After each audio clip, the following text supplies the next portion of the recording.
નમસ્કાર મિત્રો, આજે આપણી સાથે બહુ જ જાણીતા સમાજશાસ્ત્રી અને ગુજરાત યુનિવર્સિટીના પ્રોફેસર રહેલા ડોક્ટર ગૌરાંગ જાની એ જોડાયા છે. ગૌરાંગભાઈ, આપનું સીધું ને સટમાં સ્વાગત છે. આભાર. ગૌરાંગભાઈ ના માર્ગદર્શનમાં જ મારું પીએચડી થયું, એટલે મારા તો એ ગુરુ છે. અમારી ઉંમરનો બહુ ફરક નહીં હોય, પણ એમના તરફથી મને સતત માર્ગદર્શન મળતું રહ્યું છે. જ્યારે જ્યારે હું પત્રકારત્વમાં રહ્યો, અમે પત્રકાર તરીકે પણ એ અમારા કોલમિસ્ટ પણ રહ્યા છે અને સતત લખતા રહ્યા છે. ગૌરાંગભાઈની વિશેષતા એ છે કે યુવા પેઢી સાથેનું એમનું સંધાન એ અનન્ય છે અને યુવા પેઢીને સમજવા માટે આજકાલ જે શબ્દ પ્રયોગ બહુ જ પ્રચલિત થયો છે જેનજી, અને હમણાં જે જેનજી નું આંદોલન જંતર મંતર ઉપર આપણે જોયું, જે રીતે એમના શિક્ષણ અંગેના જે પ્રશ્નો હતા, મને લાગે છે કે ગૌરાંગભાઈ એમની કોલમોમાં, એમના પુસ્તકોમાં પણ યુવા પેઢીના શિક્ષણને લગતા પ્રશ્નો હંમેશા ઉઠાવતા રહ્યા છે અને વિદ્યાર્થીઓને પક્ષે રહ્યા છે. અને એ કોઈ પૂર્વધારણાઓ સાથે જીવતા હોય એવું હું નથી માનતો, કારણ કે એ દરેક પ્રશ્નને એ એક અલગ પ્રશ્ન તરીકે જ મૂલવે છે. સમાજશાસ્ત્રીય વિશ્લેષણ કરે છે, સાયકોલોજીકલ વિશ્લેષણ કરે છે અને એ રીતે એ વિદ્યાર્થીઓમાં ખૂબ લાડકા ટીચર રહ્યા છે. એટલે ગૌરાંગભાઈ, આપનું ફરી એકવાર સીધું ને સટમાં સ્વાગત. અને આપને આજે અમે વિનંતી કરીશું કે જે જેનજીનું આંદોલન માત્ર જંતર મંતર ઉપર સીમિત ન રહ્યું, આખા દેશમાં એ પ્રગટ્યું અને એના પર જે પ્રકારના અત્યાચારો થયા, જે રાજકીય વળાંકો આખા પેલા થયા, આપણે જોવા મળ્યા, એ કરતા મને તો સવિશેષ જેનજીની માનસિકતા જે છે એનું સમાજશાસ્ત્રીય વિશ્લેષણ એ આપણે મુખે સાંભળવા માટે અને આપણા દર્શકોને એ જાણવામાં વિશેષ રસ રહે, એટલા માટે આપ આજે મન મૂકીને વરસો એવો આપને અનુરોધ છે. ગૌરાંગભાઈ. આભાર હરિભાઈ. આખો દેશ અત્યારે છેલ્લા થોડા દિવસોથી આ શબ્દથી જેન ઝી થી ચારે બાજુ એ શબ્દ સંભળાય છે. ઘરોમાં, રેસ્ટોરન્ટની અંદર, રાજકીય પક્ષોમાં, રસ્તાઓ પર, ચાની કીટલી ઉપર, દરેક જગ્યાએ આ શબ્દ બહુ વ્યાપક છે અને એકાએક જ હિન્દુસ્તાનમાં આ શબ્દ આવ્યો અને એટલો બધો પ્રચલિત થઈ ગયો અને લોકો એની ચર્ચા કરવા માંડી પડ્યા. આઝાદી પછી મને લાગે છે કે બહુ એવી ઘટનાઓ બની છે કે જે બહુ થોડાક જ દિવસોની અંદર લોકોનું આટલું વ્યાપક રીતે ધ્યાન ખેંચે. એવી આ એક અદભુત ઘટના હું જોઉં છું અને ખાસ કરીને એક યંગર જનરેશનમાંથી આપણે ત્યાં આવે છે ત્યારે. ઇવન સ્વતંત્રતાના આંદોલનથી તમે શરૂ કરો આજ દિન સુધી, ઇવન ગાંધીનું આંદોલન હોય, અસહકારનું આંદોલન હોય, કે એ જમાનાની અંદર જે લોકો હિંસાથી સ્વતંત્રતા મેળવવાની વાત કરતા હતા એવા પણ યુવાનો હોય, છેક આઝાદી પછી નવનિર્માણનું આંદોલન હોય કે જયપ્રકાશ નારાયણનું, બિહારનું પણ વિદ્યાર્થીઓનું આંદોલન હોય. તમે જોશો કે આ એક બહુ જ મોટો વિશાળ પટ આપણી પાસે છે ઐતિહાસિક રીતે, કે જેની અંદર બહુ જ લબરમુછિયા જેને કહીએ આપણે, એવા લબરમુછિયા લોકોએ પોતાનું યોગદાન આપ્યું હોય અને ઠેર ઠેર એમની ખાંભીઓ પણ છે. જે શહીદી હોરી છે એની ખાંભીઓ આ દેશના ખૂણે ખૂણે તમને જોવા મળતી હોય છે. તો એ વાત હોવા છતાં પણ આપણે આ આખા યુવાન સમૂહને ભૂલી ગયા. આટલો બધો જબરજસ્ત મોટો ઇતિહાસ હોવા છતાં પણ ન તો કોઈ રાજકીય પક્ષોએ કે ન તો યુનિવર્સિટીઓએ એની પર બહુ ધ્યાન આપ્યું. અને છેલ્લા થોડા વર્ષોની અંદર એને આપણે જેન ઝી કહીએ છીએ, 2000 પછી જે લોકો જન્મેલા છે અને 1912 સુધીનો જો સમયગાળો છે, એ યુવાનો અથવા તો એ કિશોરો, એ કિશોરીઓ, અને હવે તો એના પછી આલ્ફા જનરેશનની પણ આપણે વાત કરીએ છીએ. હમણાં જ 2024માં વર્લ્ડ બેંકનો એક રિપોર્ટ આવ્યો ભારત માટેનો, ભારતની વસ્તી માટેનો, અને એને કહ્યું કે 0 થી 14 વર્ષના જે બાળકો છે આ દેશમાં એ 35 કરોડ છે અને એ કુલ વસ્તીના 24% છે માત્ર 14 વર્ષથી નાની ઉંમરના છે. હવે તમે 14 વર્ષથી 20 વર્ષના લોકોને એમાં ઉમેરી દો, તો માનું છું કે લગભગ 35 થી 40% વસ્તી આ દેશની છે. તો 40% વસ્તી હોવા છતાં પણ અને આપણા પ્રાઇમ મિનિસ્ટર વારે વારે એને માનવ સંસાધન તરીકે જોડવાનો પ્રયત્ન કરે છે, વાતો કરે છે, પણ તેમ છતાં એમની તરફ આપણે ધ્યાન આપ્યું. તરુણાવસ્થા જેને કહીએ છીએ આપણે, આખી કિશોરાવસ્થા અંગે આપણે ક્યાંય વાત નથી કરતા, કોઈ ચર્ચા નથી કરતા આની અંદર. એટલે આપણને એકાએક આ જંતર મંતર પર જે આંદોલન શરૂ થયું એ સમજાયું નહીં ઘણા લોકો. અને હજુ પણ હું રોજ સમજવાનો પ્રયત્ન કરું છું કે આ યુવા માનસની અંદર આખી વાત કેટલી જબરજસ્ત રીતે, મજબૂત રીતે આટલા છેલ્લા થોડા વર્ષોની અંદર ચર્ચાતી હશે કે એકદમ આગની જેમ એ બહાર આવી. અને બીજું કે આ જે સમૂહ છે એ સમૂહમાં કોઈ નાત જાતના ભેદભાવ નથી. છેલ્લા થોડા વર્ષોમાં તમે જોશો કે આ દેશમાં સંઘ પરિવાર પોતાની આઈડિયોલોજીને કારણે જે રીતે આપણે ત્યાં ધાર્મિક બાબતો અંગે જે ચર્ચાઓ થઈ, જ્ઞાતિ ઉપર જે ચર્ચાઓ થઈ, અને એવું લાગતું હતું કે જાણે ઘણા વર્ષો સુધી આ આખા જે ઘડિયાળના કાંટા પાછા ફરી રહ્યા છે, ક્યારે આપણે પાછા મેળવીશું એની એક ચિંતા થઈ આપણને. એ ચિંતા એકાએક જ દૂર થઈ ગઈ. એ મારી તમારી બધાની ચિંતા દૂર થઈ ગઈ કે માત્ર કોઈ પણ પ્રકારના ધર્મ જ્ઞાતિને બાજુ પર ભેગા થઈને નવા છોકરા છોકરીઓએ જે વાત શરૂ કરી પોતાના દેશ વિશેની, પોતાના સમાજ વિશેની, અને મુદ્દો તો શું હતો? મુદ્દો તો પોતાના વિદ્યાર્થીઓનો છે, પેપર લીકનો મુદ્દો વિશે એવું છે કે ભાઈ અમે તપાસ કરી રહ્યા છીએ, એનાથી વિશેષ કોઈ પેપર લીક કશી અસર થતી જ નથી. જાણે આ દેશમાં પેપર લીકનો મુદ્દો છે એ બહુ સામાન્ય છે, અને પછી કોંગ્રેસના શાસનમાં થયું, ભૂતકાળમાં થયું, એટલે અમારે ત્યાં પણ થાય. એ પ્રકારના જે દાવાઓ બધા કરવામાં આવે છે એ દાવાઓનો બહુ જ મોટો જબરદસ્ત જવાબ એ આ છોકરાઓએ આપ્યો. હું માનું છું કે પેપર લીક થયા પછીની ઘટનામાં સરકારે જે રીતે આ મુદ્દા ઉપર ધ્યાન પર ન લીધું, બધા જ છોકરા છોકરીઓએ આત્મહત્યા કરી.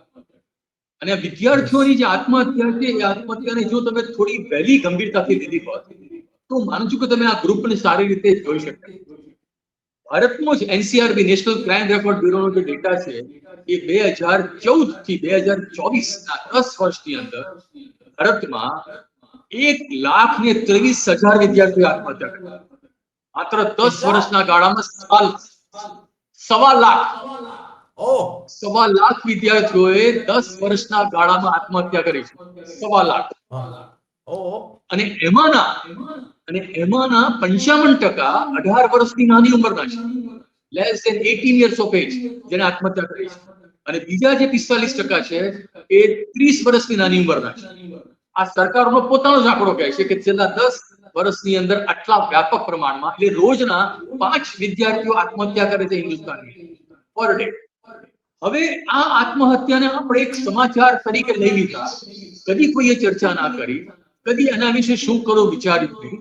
પણ એ જ 10 વર્ષના સમયગાળામાં જે વિદ્યાર્થીઓએ પોતાની જાતને તૈયાર કરી આ સમાજને સમજવા માટે, આ રાજકારણને સમજવા માટે, એ કોઈને ખ્યાલ ના આવ્યો કે તમે એને આત્મહત્યા તરીકે જુઓ છો, પણ એની પાછળ આ નવી જનરેશન એ કેવી રીતે જુએ છે.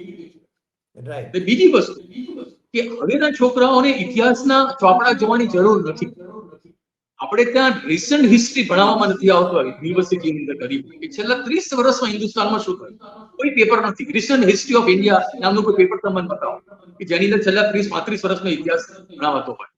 તો મારી ઉંમરના કે મારા પછીના લોકોને આ છેલ્લો ઇતિહાસ તપાસવા માટે છાપાઓમાં લાઇબ્રેરીઓમાં ફાફા મારવા પડતા. આ ટેકનોલોજી સેવી જનરેશને એ જોયું કે છેલ્લા 15 વર્ષમાં પ્રાઇમ મિનિસ્ટર ક્યારે શું બોલે, રાહુલ ગાંધી શું બોલે, કયા નેતાઓ શું બોલ્યા, એ આંગળીના ભેડે છે. એટલે હું છેલ્લા 15-20 વર્ષનું તમે કોઈ પણ તમે ડેટા જુઓ, કોઈ પણ પ્રાઇમ મિનિસ્ટરનું, કોઈ પણ રાજકારણનું ભાષણ જુઓ, એ ભાષણ મળી જાય છે. એટલે આ જનરેશનને એમણે જે તુલના કરી છેલ્લા 14 વર્ષ, એટલે છેલ્લા 12 વર્ષના ઇતિહાસથી સરકારે કહી કે આટલી વાવા કરી, એમાં આટલું આટલું કર્યું, પણ 12 વર્ષમાં સરકારે શું ખોટું કર્યું એના વિશે એક દિવસ માફી નથી માંગી. જ્યારે તમે છેલ્લા 12 વર્ષના ઇતિહાસની ગુણગાન ગાતા હો ત્યારે એક સ્વાભાવિક રીતે મનમાં પ્રશ્ન થયો કે આપણાથી કઈ લોચા તો થયા હશે ને, આપણાથી કઈ પ્રશ્નો તો થયા હશે ને, લાવો સમાજ લોકોની જેને માફી માંગીએ કે આટલી વસ્તુ નથી કરી શક્યા. અમે આ મુદ્દા પર કોરોનામાં આ પ્રકારનું થયું, અમે નોટબંધી વખતે આ પ્રકારના સવાલો કર્યા, એવી કોઈ વાત ના કરી. પણ આ બધી જ વસ્તુ નવી જનરેશન જોતી હતી, જેને તમે જેન ઝી કહો છો, પોતાના ઘરમાં અનુભવતી. કોરોના સમયમાં આ જ જેન ઝીના લોકોએ જોયું કે કેટલી બધી યાતનાઓ એમના પરિવારે ભોગવી છે. કોઈની માતાનું અવસાન થયું, કોઈના પિતાનું અવસાન થયું, અને સરકારે શું કરી એની ચર્ચાઓ થઈ. તો આ પેઢી જેને ભણવું છે, અને તમે કહ્યું કે ભણવાથી જ તમને સૌથી ઉત્તમ તમને કારકિર્દી મળશે, એવું તમે સ્થાપિત કરી દીધું. અને બીજી બાજુ તમે બહુ જ મોટા પાયા પર પ્રાઇવેટાઇઝેશન કરી નાખ્યું શિક્ષણ સંસ્થાઓનું તમે ખાનગી કરી નાખ્યું. અનેક ખાનગી યુનિવર્સિટીઓ થઈ ગઈ કે જેમાં મા બાપને બહુ જ મોટી ફી ભરવી પડે, લોનો લઈને દેવા કરીને કરવી પડે. ત્યાં નવી પેઢી જોતી હતી રોજ ઘરની અંદર, પણ એમને ખબર નથી પડતી કે હું શું કરું. પણ એમને ખ્યાલ આવ્યો કે આવું કેમ બની રહ્યું છે, આપણે ત્યાં કેમ અમારી કોઈ વાત નથી કરતી, કેમ અમારા ઘરમાં અમારી સાથે કોઈ ડાયલોગ નથી કરતો. અને આ તો બહુ પરાપૂર્વથી ચાલેલી વાત છે કે કિશોર કિશોરીઓ સાથે ઘરમાં આપણે ડાયલોગ નથી કરતા. અને કિશોર કિશોરનું લક્ષણ છે કે મૌન રહેશે, કે બહુ જ એક્સપ્રેસ નથી કરતા ઘરની અંદર, પણ પોતાની અંદર એક્સપ્રેસ કરે છે, પોતાની જાતમાં એક્સપ્રેસ કરે છે. અને એકબીજા સાથે એક્સપ્રેસ કરતા કરતા એમને થયું કે આ જે ઘટના બની રહી છે, એ ઘટના અથવા જે પ્રકારના સામાજિક, આર્થિક અને રાજકીય પ્રભાવો દેશમાં વહી રહ્યા છે, એની સામે આપણે કંઈક મુદ્દા મૂકવા પડશે, એની સામે આપણે કંઈક ચર્ચા કરવી પડશે, એની સામે આપણે દલીલો કરવી પડશે. અને એમણે જોયું કે છેલ્લા 14-15 વર્ષનો કોઈ દલીલનો મુદ્દો જ નથી, કોઈ દલીલ જ નહીં કરવાની. તમારે જે છે તમારે સ્વીકારવાનું. એટલે ઘરમાં મા બાપ કે એ પણ સ્વીકારવાનું, અને સરકાર કે એ પણ સ્વીકારવાનું.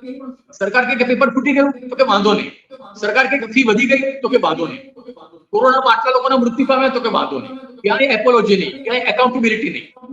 એટલે આપણે ત્યાં સવારે સફાઈ કર્મી કચરો વાળે છે, હું જોઉં છું, એ કચરો વાળીને ફોટા પાડે છે, અને ફોટા પાડીને અપલોડ કરવો પડે છે કે આ કચરો વાળ્યો. તો એક સફાઈ કામદારની એકાઉન્ટેબિલિટી છે.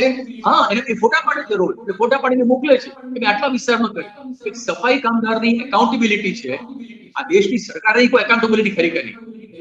આ એકાઉન્ટેબિલિટી એ ક્યાંય કોઈએ જોઈ નહીં, ક્યાંય કોઈ વાત ના કરી. અને હંમેશા અને યુનિવર્સિટીઓમાં આ નવી જનરેશનની અંદર છેલ્લા થોડા વર્ષોમાં ભવ્ય બ્રાહ્મણિકલ ભારતીય પરંપરા ભણાવવાની શરૂઆત કરી. આ બે બહુ જ મોટું કોન્ટ્રાડિક્શન નવી પેઢીએ જોયું કે તમે એક બાજુ ભવ્ય ભારતીય સંસ્કૃતિની વાતો કરો છો, અને બીજી બાજુ જે બેરોજગારી છે, જે સવાલો છે, જે આર્થિક પ્રશ્નો છે, એની કોઈ ચર્ચા કરતું જ નથી. તો નવી પેઢીને થયું કે આ શું ચાલી રહ્યું છે, એની સમજ જ ના પડી કે મારે આ ભવ્ય પરંપરા સાંભળીને શું કરવાનું. હું તમને કહું કે ગુજરાતના એક વાઇસ ચાન્સલર એ આંતરરાષ્ટ્રીય મહિલા દિવસે એવું કહેતા મેં સાંભળ્યા છે અમને કે આ દેશની અંદર આપણે ત્યાં સતી થતી જ નહોતી, સ્ત્રીઓ પોતાની જાતે સતી થતી. હા, પોતાની ઈચ્છાથી થતી હતી, એવું એક કુલપતિએ કહ્યું, અને એ પણ આંતરરાષ્ટ્રીય મહિલા દિવસ. હવે સવાલ એ છે કે તમે શું કરો છો. અને એ છોકરાઓ પાસે હવે મોબાઈલ છે, તરત જુએ છે સતી એટલે શું, પટ્ટી જોવા માટે. સતી ક્યારે ફેરાદાર રમવાનું શું છે. હું ભણાવું છું, મને ખબર છે, હું મોટી સંસ્થામાં ભણાવું છું, જેવું ભણાવવાનું મારું પૂરું થાય એટલે ભણાવતો છોકરાઓ મોબાઈલ પર જુએ છે કે આ સાહેબ સાચું બોલે છે, ખોટું બોલે છે. આ સાહેબ સાચું બોલે છે, ખોટું બોલે છે, તરત જુએ છે. અને એમને થાય કે આ સાહેબ ખોટું બોલે છે તો તરત સવાલો ઉભા કરે છે, અને સાચું બોલે છે તો કહે છે કે ના સર, યુ આર રાઈટ. આ જે જનરેશનની કેરેક્ટરિસ્ટિક્સ છે, એ કેરેક્ટરિસ્ટિક્સ ક્યાંય નહોતી. તો તમને જો ક્લાસરૂમમાં મારો વિદ્યાર્થી ચેલેન્જ કરતો હોય અને હું જે બોલું છું એ અક્ષરે અક્ષર તપાસતો હોય, તો પછી આ દેશમાં શું ચાલી રહ્યું છે. એક પછી ચૂંટણીઓ આવે છે, અને ચૂંટણીઓની અંદર તમે જાતભાતના વાયદાઓ કરો છો, અને કશું થતું નથી. અને ચારે બાજુ ભ્રષ્ટાચાર વ્યાપેલો છે. તમને ત્યાં વરસાદ પડે છે, મોટા મોટા ભૂવા પડી જાય છે, આટલી બધી તકલીફો પડી જાય છે, અને કોઈની એકાઉન્ટેબિલિટી નથી. આ એકાઉન્ટેબિલિટી ન હોવાને કારણે નવી પેઢીને એવું થયું કે અમારે અમારી વાત હવે મૂકવી પડશે. સરકાર તો કહે રીલ્સ બનાવો, આનંદ કરો, રીલ્સ બનાવીને તમે આનંદ કરો. પણ આ છોકરાઓએ રીલ્સ ની અંદર રિયલ લાઈફ ના દર્શન કરાવ્યા તમને, જે કરી આટલા વર્ષોની પેઢીએ કોઈએ પણ નતા કર્યા. ભલભલાએ કવિતાઓ લખી, ભલભલાએ લેખો લખ્યા, ભલભલાએ ચોપડીઓ લખી, પણ એ 5 મિનિટની 4 મિનિટની રીલ્સ બનાવીને બતાવ્યું કે તમે શું બોલ્યા હતા, તમે શું બોલો છો, એક એક શબ્દ અમને ખબર છે. પોતાની ભાષામાં નવી. અને બહુ આનંદ થાય છે કે એ લોકોની પોતાના નેરેટિવ્સ ની અંદર એટલું બધું લોજિક છે, એટલું બધું સત્ય છે, એટલી બધી ફેક્ટ છે, નોબડી કેન ડિનાય. કોઈ એનો ઇનકાર કરી શકે એવી સ્થિતિમાં. અને હવે તમે જુઓ કે આ જંતર મંતર પર આટલા લોકો ઉભા થયા. કોક્રોચ જનતા પાર્ટી એના નેતૃત્વ નીચે પણ આ આખું આંદોલન લડાયું, અને એના વિશે પણ જાત જાતની વાતો થઈ. પણ આટલા લાંબા દિવસો સુધી ગાંધીજીના અસહકારના આંદોલન પછી મેં આટલા લાંબા દિવસો સુધી યુવાનોને રસ્તા પર નથી જોયા. નવનિર્માણના આંદોલનની અંદર વાત બની એ તમે જોયું હતું કે આગળ હતું, પણ અત્યારે દિલ્હીમાં જંતર મંતર પર 20 વર્ષની નાની ઉંમરના છોકરા એ ત્યાં રહીને ભૂખ્યા તરસા રહીને પોતાની વાત મૂકતા હોય અને શિક્ષણ પ્રધાને રાજીનામું આપવું પડે ત્યાં સુધી અડગ એ લોકો રહ્યા. અને ત્યાં આ દેશના અનેક નામાંકિત લોકો પહોંચી ગયા, કવિઓ પહોંચી ગયા, લેખકો પહોંચી ગયા, અને કેટલા બધા સિનિયર સિટીઝન લોકોએ પણ, જાણીતા લોકોએ પણ ત્યાં જઈને સપોર્ટ કર્યો, કારણ કે એ દેશ મૂંગો થઈ ગયો. આ દેશ ઉપર એક પટ્ટી લાગી ગઈ, એક ડૂબો ભરાઈ ગયો. સામાન્ય માણસને કે હું ક્યાં જાઉં, હું શું કરું, મારી પાસે પૈસા નથી, મારી પાસે કામ નથી, મારી પાસે બેરોજગારી નથી, અને હું કઈ બોલી શકતો નથી. સૌથી વધારે ડૂબો ભરાઈ ગયો હતો આ દેશના શિક્ષણના શિક્ષકોને. આ દેશના કેમ્પસ પર તાળા લાગી ગયા, અને એ કેમ્પસ પર તાળા છે. આ વિદ્યાર્થીઓ જુએ છે કે અમારે ત્યાં તો કોઈ કશું બોલતું જ નથી, અમારા અધ્યાપકો કોઈ ચર્ચા નથી કરતા, જે ત્યાં થવી જોઈએ. એ જે ડૂબો ભરાઈ ગયો હતો એ એમના મનની અંદર હતું કે હવે આ વાત કરવી પડશે, અને એમણે જે વાત કરી એને કારણે અનેક લોકો જે મૌન થઈ ગયા હતા એ મૌન તૂટી ગયું. અને એ જે મૌન તૂટી ગયું એ આ દેશના બહુ સારા માટે, કલ્યાણ માટે આ મૌન તૂટ્યું છે. પછી કઈ દિશામાં લઈ જશે એ ડોન્ટ, કઈ દિશામાં જશે. પણ તમે જુઓ કે ત્રીજા દિવસથી શાળાના વિદ્યાર્થીઓ આંદોલન કર્યું. અત્યારે તમે જુઓ કે ઝારખંડની અંદર છેલ્લા 12 દિવસથી વિદ્યાર્થીઓ છે એ ત્યાંના પબ્લિક સર્વિસ કમિશન સામે લોકો આંદોલન કરી રહ્યા છે, અને રોજ નવા નવા મુદ્દા પર છોકરાઓ રીલ બનાવે છે, લખે છે. આ દેશના વડાપ્રધાન જ્યારે પણ મનની વાત કરે એના પછી કોઈ ચર્ચા થતી નથી, અને હવે આ પ્રાઇમ મિનિસ્ટર માત્ર ફ્રેન્ડ્સ કહે છે, અને ફ્રેન્ડ્સ ઉપર આ વિદ્યાર્થીઓ પોતાનો લોજિક જે આપે છે એની અંદર એને સમજાવે છે કે ફ્રેન્ડ્સ કહેવું શું અને ભાઈઓ અને બહેનો કહેવું એટલે શું. આ સ્પષ્ટતા આ જનરેશનની અંદર છે, પહેલા પણ હતી, પણ આપણે એને બચ્ચાનો ખેલ માન્યો. આ તો કઈ બચ્ચાનો ખેલ છે, આ કઈ બચ્ચાનો ખેલ એટલે શું? કદી કોઈ બચ્ચાનો ખેલ હોતો જ નથી. તો એ પેઢીએ આપણા સૌના કાન પકડાવ્યા કે તમે અમને સાંભળો. તમે રોજ અમને સાંભળતા નથી. મારા ઘરમાં મા બાપ સાંભળતા જ બેસ ખબર ના પડે, તો હું નાનો છું, તો હું બચ્ચું છું, તને ખબર ના પડે. આ આપણે સતત કયા કર્યું, સતત એમની પર એક પ્રકારનું દમન કર્યું, અને આપણે એવું માનતા હતા કે આપણે એક વડીલ તરીકે આપણે શીખવાડ્યું.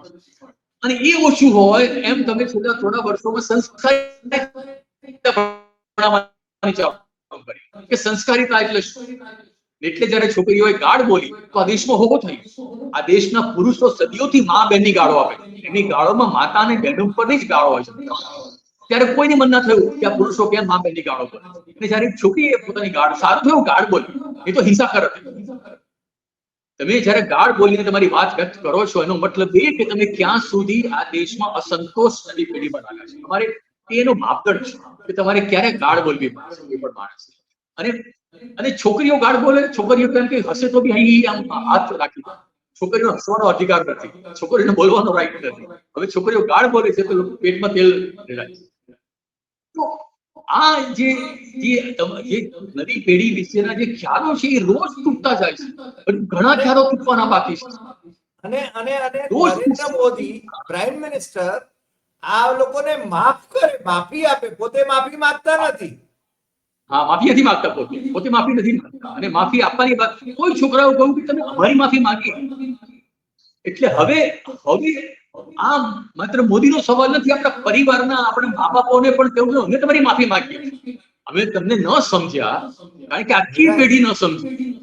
આ પ્રાઇમ મિનિસ્ટર કે નેતાઓની વાત તો છે, પણ હિન્દુસ્તાનની આખી પેઢી જે ન સમજી, નવી જનરેશન, નવી પેઢીને, તરુણોને.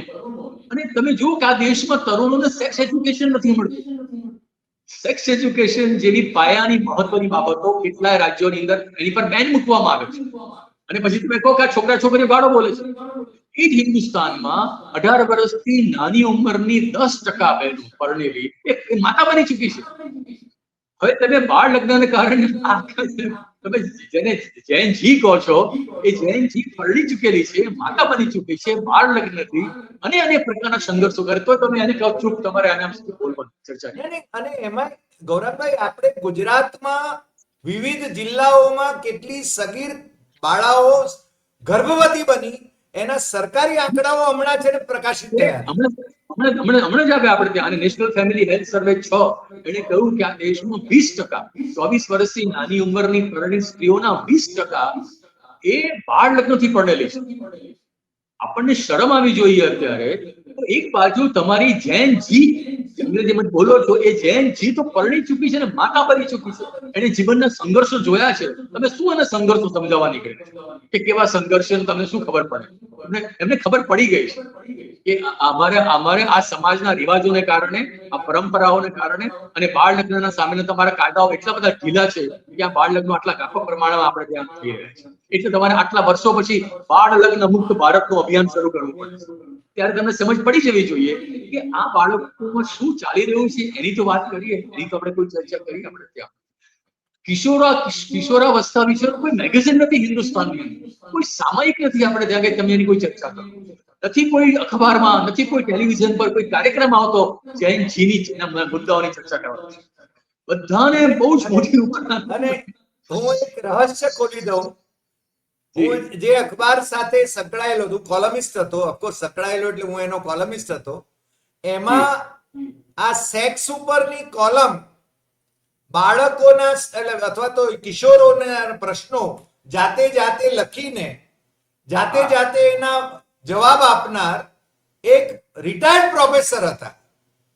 અને આજે બીજા અખબારો પણ એની કોપી કરે છે. કારણ કે તમારે લોકો સુધી પહોંચવું નથી, તમારે વાત કરવી નથી લોકો સાથે. તો આ જે પેઢી, આ જનરેશન જે નાનપણથી એક ટેકનોલોજી સાવી બની છે, તો ટેકનોલોજીનો મતલબ એવો નથી ખાલી રીલ બનાવે. ટેકનોલોજીનું જ્ઞાન પણ આપે છે, દુનિયાભરનું જ્ઞાન તમને આપે છે. તમે જ્ઞાન ન લીધું, તમને જરૂર નથી જ્ઞાન, તમે પોતે જ્ઞાની થઈ ગયા, તમને બધી જ ખબર છે જગતની. પણ આ છોકરાઓ તો નવી વસ્તુઓ તમે એમાંથી શોધે છે, એમની વાત કરે છે અને દલીલો કરે છે. અને બીજી વસ્તુ કવિતાઓ લખે, ક્રિએટિવિટી જુઓ તમે એમની, અદભુત ક્રિએટિવિટી છે. કેવા પ્રમાણ આવે છે, આ પ્રકારની રજૂઆત કરે છે. આ ક્રિએટિવિટી ક્યાંથી આવે છોકરાઓની? એ કઈ કોઈ નાટકનો કોર્સ કરવા તો ગયા નહોતા, એ ક્રિએટિવિટીનો કોર્સ કરવા ગયા નહોતા. પણ જે બાળ સહજ, જે ઉંમર સહજ, જે કુતૂહલ છે, એ કુતૂહલનો જવાબ શોધવા માટે છોકરાઓ નીકળ્યા છે અને જવાબ એમને નથી મળતો. એટલે એ રસ્તા ઉપર આવીને એમને વાત કરવાની એમની શરૂઆત કરી. અને બીજું એવું સરકાર માનતી હતી કે આ છેલ્લા 12 વર્ષમાં અમે ધર્મના નામે, જ્ઞાતિના નામે નવી પેઢીને એટલો બધો નશો કરાવ્યો છે કે હવે આ લોકો મત આપશે, એ સિવાય નહીં બોલે. એ આખી ભ્રમણા તૂટી ગઈ, આખી ભ્રમણા કડર પૂછતી. એટલે હવે મોહન ભાગવતને કહેવું પડે છે કે અમે તમારી સાથે ડાયલોગ કરીશું. એટલે મને ડર છે કે હવે ગુજરાતની સ્કૂલોમાં, આ દેશની સ્કૂલોમાં અને કોલેજોની અંદર બહુ જ મોટા પ્રમાણમાં બ્રાહ્મણિકલ હિન્દુ સંસ્કૃતિનો ડોઝ પીવડાવવામાં આવશે. હવે રોજ જાત જાતના કાર્યક્રમો શરૂ થશે કે જેમાં તમે આ સંસ્કારી કાર્યક્રમ વાત કરો છો. એ તમે કહો, આ જ ગુજરાત સરકાર પોતાના વિધાનસભામાં એમ કહે છે કે આ નવી પેઢીએ લગ્ન કરવા હશે તો મા બાપની સંમતિ. હજુ તો તમે સંમતિ લેવાની વાત કરો છો. મા બાપે ત્યાં સુધી આ છોકરાઓએ તમારા સત્તાના પાયા હલાવી નાખ્યા, તમારી આઈડિયોલોજીના પાયા હલાવી નાખ્યા, તમને વિચારતા કરી નાખ્યા આ લોકોએ. અને તમે હજુ એવું માનતા હતા કે તમે મા બાપની સંમતિ લેવાની અંદર. એટલે તમે એવી સમાજને, યુવાનોને કેટલી જૂનવાણી દ્રષ્ટિએ જુઓ છો કે તમારી દ્રષ્ટિ ઉપર હવે ફેરફાર કરો. તમે નવા ચશ્મા પહેરો, એમને પૂછો. આ ગુરુ પૂર્ણિમાએ મને થયું કે ગુરુ શું, આ જૈનજી જ ગુરુ છે. એ જ પૂરા શુરા સંપૂર્ણ ગુરુ તો એ જ છે. એમની પાસે શીખવા જેવું છે કે બોલવું કેવી રીતે, દલીલ કેવી રીતે કરવી, રીલ્સ કેવી રીતે બનાવવા અને કેવી રીતે આર્ગ્યુમેન્ટ કરવી અને જરૂર પડે તો ગાળ પણ બોલવી. આ નવી જનરેશન એ આ લોકોને કહે છે કે શીખો તમે. અને મારા જેવા 70 પહોંચેલા માણસોને પણ એમ થયું કે ના, આપણે તો આ છોકરાઓ પાસેથી ઘણું બધું શીખવા જેવું છે, સમજવા જેવું છે. એટલે હવે એવું થશે કે મા બાપોને એક ચિંતા આપવામાં આવશે કે જો આ જૈન જી છે ને હવે બહુ અટકી ગયા છે, તમે ધ્યાન રાખજો. હવે એક નવા પ્રકારનું નેરેટિવ આ દેશની અંદર શરૂ થશે મા બાપોને ચેતવવા માટે. એટલે મા બાપો પોતાના સંતાનો ઉપર વધારે કંટ્રોલ કરે અને એ જ એક રસ્તો છે. શક્ય નથી, પણ હવે શક્ય નથી. એ શક્ય નથી કારણ કે હવે જે નવી જનરેશનના મા બાપ છે, જે અત્યારે 30 વર્ષના છે, એ મા બાપોને પણ એવું થયું કે મારા સંતાનોને મારે સાંભળવું. કારણ કે આખી પેઢી બદલાઈ ગઈ. તમારી મા બાપની પેઢી બદલાઈ ગઈ અને સંતાનોની પેઢી બદલાઈ ગઈ. તો તમારે એ રીતે, અને તમે એમ કહો છો કે તમે કેટલાક યુવાનોને ટિકિટ આપી દો ઇલેક્શન એવું નહીં થાય. પછી એક ગામડાનો પુણ્ય છોકરો પણ વિચારે છે કે હું પણ મારી વાત કહીશ, હું પણ મારા શિક્ષકને Yes. હું વાત કહીશ. એ મને લાગે છે ભારતના ઇતિહાસમાં આ પહેલી વાર જેને તમે આઈસ બ્રેકિંગ કહો છો, એ આ જે આઈસ બ્રેકિંગ છે, આઈસ બ્રેકિંગ થયું. અને એ આઈસ બ્રેકિંગ એ બહુ નવી નવી વાતો તરફ તમને લઈ જશે, નવા નવા આઘાતો પણ આપશે, નવા નવા આશ્ચર્યો પણ તમને આપશે. એ આઘાતો અને આશ્ચર્યો માટે તૈયાર રહેવું. સાચી વાત છે ગૌરવભાઈ, આજે આપ અમારી સાથે જોડાયા અને બહુ જ સરસ રીતે વિશ્લેષણ કર્યું. જેન જીને સમજવાની, એની માનસિકતા સમજવાની, એના અસંતોષનું પ્રગટીકરણ અને જે રીતે એણે છે ને અભિવ્યક્ત કર્યું છે, અને મને લાગે છે સત્તાના પાયા પણ એણે હલાવી દીધા છે, એ આપણે જોઈ શક્યા છીએ. આવતા દિવસોમાં ફરીને પાછા આપણે મળીશું અને પાછી જેનજીની આગળ ઉપર ચર્ચા પણ કરતા રહીશું. આજે આપ અમારી સાથે જોડાયા બદલ આપનો ખૂબ ખૂબ આભાર. ફરી મળીશું. Thank you. નમસ્કાર. ખૂબ